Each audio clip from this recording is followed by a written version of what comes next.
Hello everyone, good morning. সকালবেলা ঘুম থেকে উঠে গেছি আজকে, জানো তো, কারণ সুদীপ্তা আসবে, মানে ও আমার বান্ধবী হয়। এদিকে মানে মেহেন্দি আর্টিস্টও ও।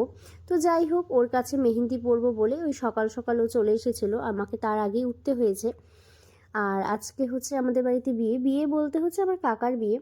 তো যার জন্য হচ্ছে এখানে সকালবেলা উঠে আমি মেহেন্দি পরে নিলাম। আর এই বাড়িতে চলছে হচ্ছে ওই পানখেলির আয়োজন। তখন আমি যেতে পারিনি, বাট ভাবলাম ছোট্ট করে ভিডিওটা তোমাদের সাথে শেয়ার করি। এখানে সব কিছু ওই রিচুয়ালসগুলো চলছিল এদিকে। আর আমার মেহেন্দি পড়া হয়ে যাওয়ার পর এদিকে আবার আমি নেলস করতে বসলাম। কারণ সেই কবের থেকে ভাবছিলাম আমি একটু নেলস করব, কিন্তু করা হচ্ছিল না, তাই ভাবলাম এই সুযোগে করে নিই, নাহলে এর পর আর সময় হবে না। যাই হোক, আর এই নেলসটা তোমাদের কেমন লাগলো অবশ্যই জানিও। আর হ্যাঁ, তোমরা যদি মেহেন্দি বা নেলস করতে চাও অবশ্যই কিন্তু এদের সাথে কন্ট্যাক্ট করতে পারো। আমি ওদের ডিটেলস শেয়ার করে দেবো দুজনেরই। চলো তাহলে দেখা হচ্ছে নেক্সট শর্টসে।